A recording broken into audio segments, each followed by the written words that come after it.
Hello student, this is DP Thaplyal and welcome to Economics with DP Thaplyal। आज हम macro economics का unit 5 जो कि balance of payment है, इस यूनिट में दो चैप्टर हैं, foreign exchange rate and balance of payment.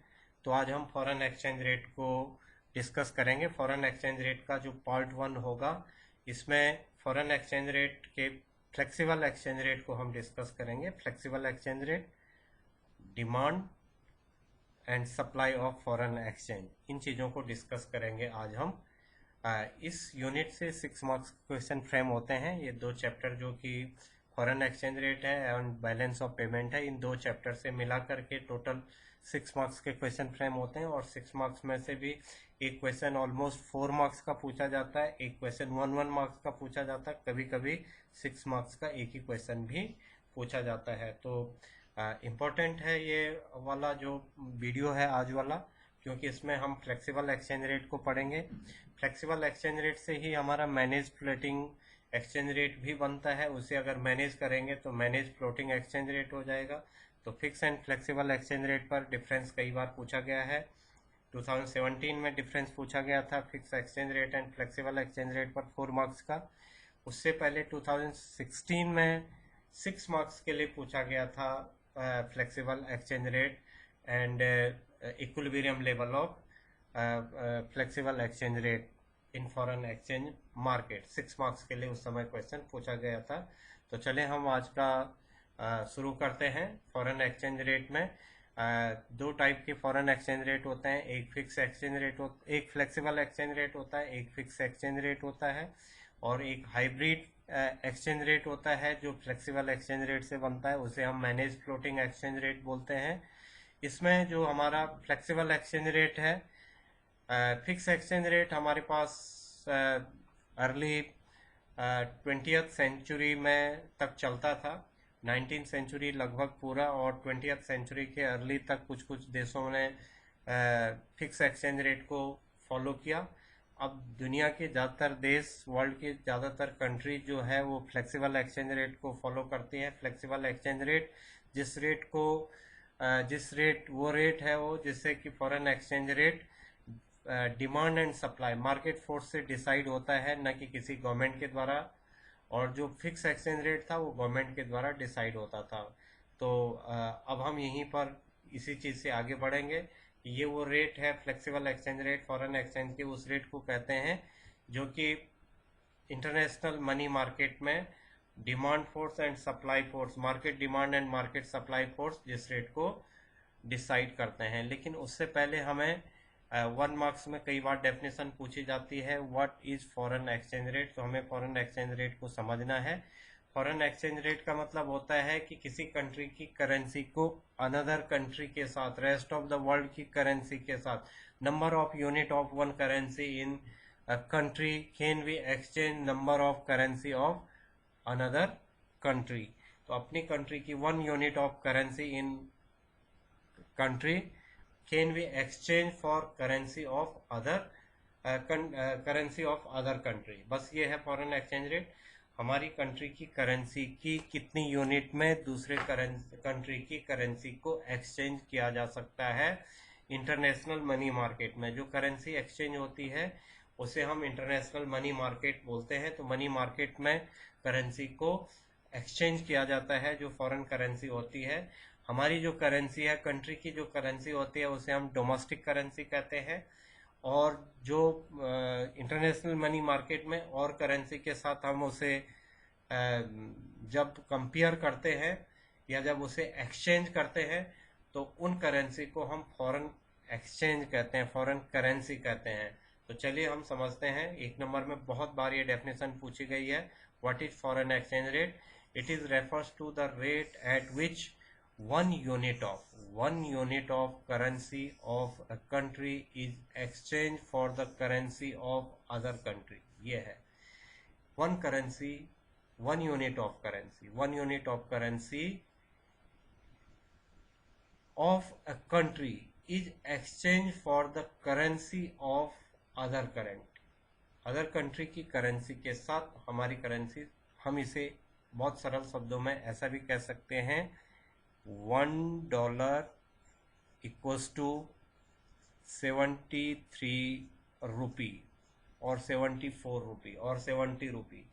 $1 के बदले में 71, 72, 73, 74 जिस समय भी जो एक्सचेंज रेट है उसके हिसाब से है, तो आज के रेट से 73 हो गया। तो $1 के बदले में 73 रुपीज़ को हमें इंटरनेशनल मनी मार्केट में चाहिए। अगर हमें कोई $1 की चीज़ को परचेज करना है तो उसके बदले में हमें 71, 72, 73 जो जिस समय एक्सचेंज रेट है उस दिन के एक्सचेंज रेट पर उतना उस करेंसी की वैल्यू हो जाएगी। तो ये हो गया 1 unit of currency of a country, 1 unit of currency of a country exchange for the currency of other country, other country की करेंसी से। तो जैसे मैं $US की बात कर रहा हूँ, $1 इक्वल्स टू ₹75 और 73 रुपीज, इतना हमें देना पड़ेगा। That is called foreign exchange rate. इसी रेट को हम फॉरेन एक्सचेंज रेट के नाम से जानते हैं जब हम एक करेंसी को दूसरी करेंसी से इंटरनेशनल मनी मार्केट में एक्सचेंज करते हैं। In other word, it is the price of one currency in term of another currency. हम ऐसे भी कह सकते हैं कि एक करेंसी की, in other word, it is the price of one currency, price of one currency in term of another currency, another currency के कंपेयर में, कंपेयर टू वन करेंसी, एक कंट्री की करेंसी की जो प्राइस है अदर कंट्री की currency के against, उससे हम दूसरे शब्दों में हम उसी को फॉरेन एक्सचेंज रेट कह सकते हैं। In other word, it is the price of one currency in term of another currency, in term of another currency. अब आ जाता है, हमने कहा कि दो टाइप के एक्सचेंज रेट रहे हैं। एक फिक्स एक्सचेंज रेट रहा है, तो जो गोल्ड स्टैंडर्ड, अगला जो हमारा वीडियो होगा पार्ट 2 उसमें हम फिक्स एक्सचेंज रेट पढ़ेंगे और थर्ड वीडियो में जो मैनेज फ्लोटिंग पढ़ेंगे। बट दो ही एक्सचेंज रेट हैं, एक फिक्स एक्सचेंज रेट है, एक फ्लेक्सिबल एक्सचेंज रेट है। Fix exchange rate determined by the government and flexible exchange rate determined by the demand and supply force, demand and supply force। तो अब हम flexible exchange rate, कई बार definition भी पूछ लेता है और इसे 4 और 6 मार्क्स में भी क्वेश्चन इससे बने हुए हैं। तो फ्लेक्सिबल एक्सचेंज रेट हम समझ लेते हैं। Flexible exchange rate system refers to the such rate of exchange, such rate of exchange which is determined by the demand force and supply of the foreign exchange in the foreign exchange market। foreign exchange market में demand and supply of foreign currency की demand and supply के base पर किसी country की currency की exchange rate को foreign exchange market में decide किया जाता है। इसमें गवर्नमेंट या सेंट्रल बैंक का कोई इंटरवेंशन नहीं होता है। जो रेट डिसाइड हो रहा है वो इंटरनेशनल मनी मार्केट में अपने आप उसकी डिमांड, किसी भी कंट्री की करेंसी की डिमांड एंड सप्लाई पर डिपेंड करता है कि फॉरेन एक्सचेंज रेट जो है, हमारी करेंसी एप्रिसिएटेड है या डेप्रिसिएटेड है, depend on demand and supply of foreign exchange market. ये तो हमारे पास था। Under this system the government और central bank does not intervene in the determination of exchange rate. ये मैं आपसे पहली बात कर चुका हूँ कि न तो इस पर इंटरवीन न तो सेंट्रल गवर्नमेंट करती है और न ही सेंट्रल बैंक इंटरवीन कर सकता है, जिसे केवल जो इंडिपेंडेंट है और फॉरेन एक्सचेंज मार्केट में जो डिसाइड हो रहा है उसी को हम फॉरेन एक्सचेंज रेट कह रहे हैं। अब डिमांड क्या है, फॉरेन एक्सचेंज के डिमांड के कौन से कंपोनेंट हैं एंड सप्लाई के कौन से कंपोनेंट हैं, ये बोर्ड एग्जाम में 1 मार्क्स, 3 मार्क्स, 4 मार्क्स के लिए पूछे जाते हैं। पूछ लेता है वो डिमांड के कोई 2 कंपोनेंट्स बताइए, फॉरेन एक्सचेंज के डिमांड के 2 कंपोनेंट्स बताइए, या फॉरेन एक्सचेंज सप्लाई के 2 कंपोनेंट बताइए। कभी कभी ऐसा भी पूछ लेता है कि 2 source of foreign exchange demand and 2 source of foreign exchange supply, components of 2 demand and 2 supply of in foreign exchange market. तो अब हमें समझना है डिमांड। पहली चीज ये समझिए, दो बातें यहाँ पर आई हैं, demand force and supply force, demand and supply. अब फॉरेन एक्सचेंज में डिमांड का मतलब होता है आउटफ्लो, और सप्लाई का मतलब होता है inflow, outflow and inflow. Outflow का मतलब है we need foreign currency, we need dollar, we need foreign currency, हमें जरूरत है फॉरेन करेंसी की। इट मीन्स डिमांड, किन चीज़ों के लिए हमें फॉरेन करेंसी की जरूरत है, वो फॉरेन एक्सचेंज मार्केट में फॉरेन एक्सचेंज के डिमांड का कंपोनेंट कहलाता है।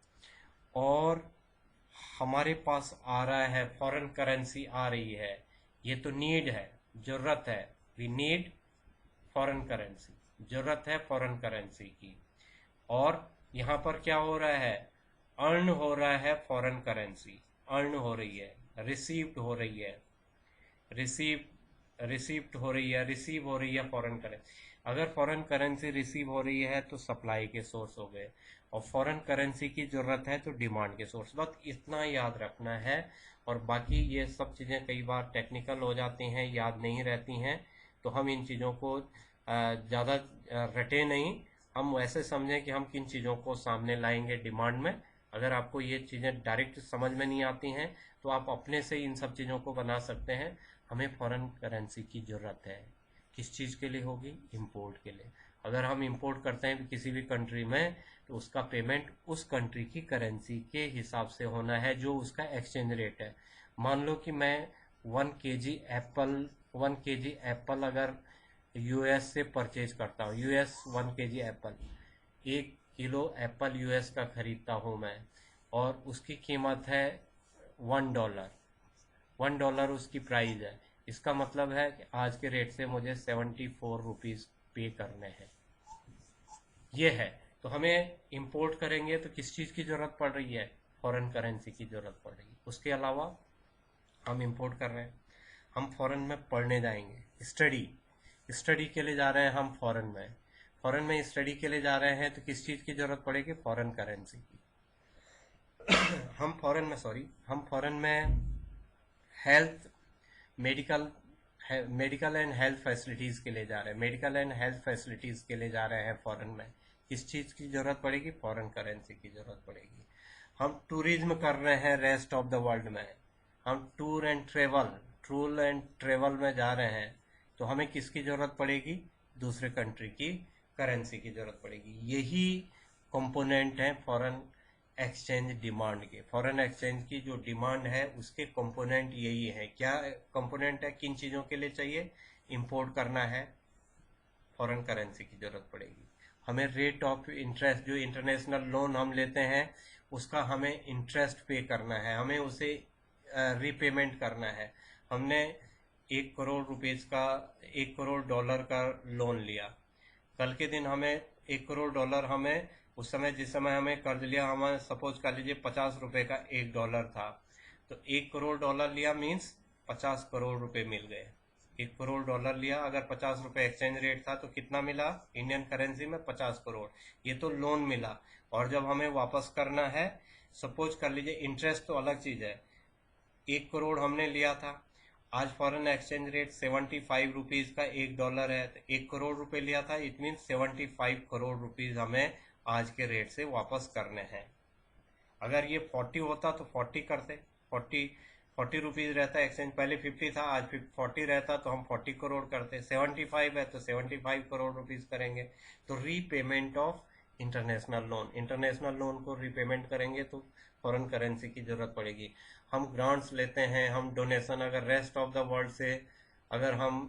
ऑफ द वर्ल्ड को अगर हम ग्रांट दे रहे हैं, डोनेशन दे रहे हैं, दुनिया के किसी भी देश में नेचुरल कैलेमिटीज हो रही है और हम उन्हें हेल्प करना चाहते हैं, तो किस में करेंगे, उन कंट्रीज की करेंसी में करेंगे। उसके लिए हमें जरूरत है फॉरेन करेंसी की। हम रेस्ट ऑफ द वर्ल्ड में इन्वेस्ट करेंगे, उसके लिए हमें फॉरेन करेंसी की जरूरत है। हम रेस्ट ऑफ द वर्ल्ड में डायरेक्ट परचेज करेंगे, शेष विश्व में, कहीं दुनिया के देशों में जाकर के, अमेरिका में घूमने गए, वहां परचेज कर रहे हैं, किसकी की जरूरत पड़ेगी, डॉलर की।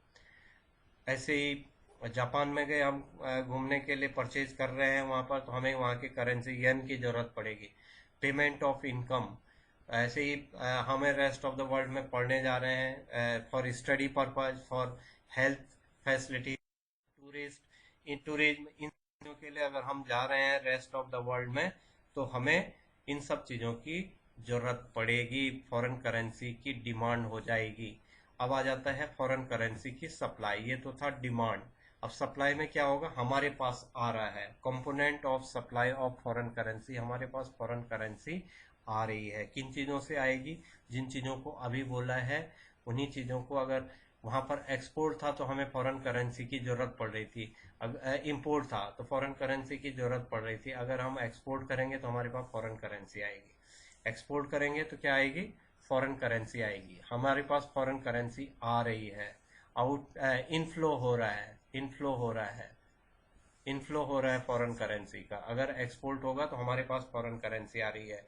हम रेस्ट ऑफ द वर्ल्ड से बोरो कर रहे हैं, लोन ले रहे हैं, हम लोन ले रहे हैं या हम बोरो कर रहे हैं, रेस्ट ऑफ द वर्ल्ड से बोरो कर रहे हैं हम, तो किस में आएगा, जैसे मैंने डिमांड में बोला था कि हमने $1 करोड़ कर्ज मिला हमें रेस्ट ऑफ द वर्ल्ड से, और उस समय 50 रुपये था, तो हमें 50 करोड़ रुपए मिल गए।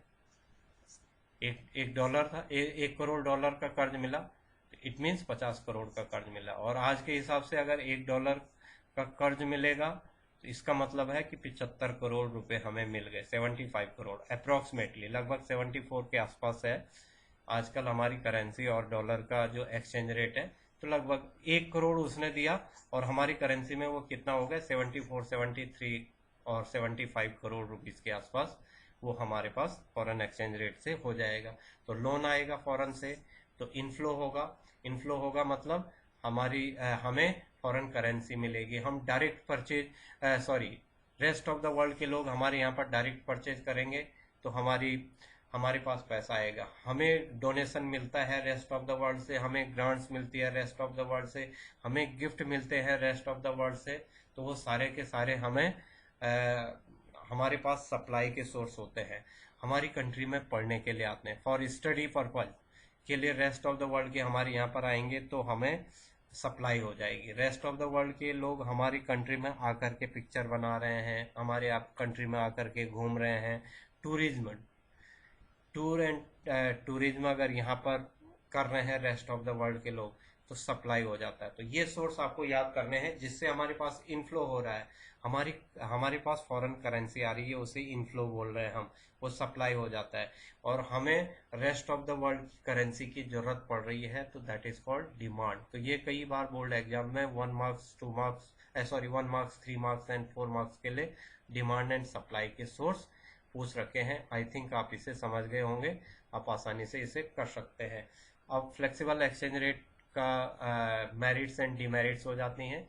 फ्लेक्सिबल एक्सचेंज रेट की हम पहले मेरिट्स की बात करते हैं। तो फ्लेक्सिबल एक्सचेंज रेट की सबसे बड़ी मेरिट ये है कि इसमें ये जो प्रॉब्लम होती है करेंसी की under valuation and over valuation, currency अगर गवर्नमेंट के पास जब करेंसी को फिक्स एक्सचेंज रेट होता था, जब फिक्स एक्सचेंज रेट जिस समय था उस समय करेंसी की गवर्नमेंट अपने आप डी वैल्यूएशन एवैल्यूएशन कर लेती थी, उसे अंडर वैल्यूएशन कर लेती थी, ओवर वैल्यूएशन कर लेती थी।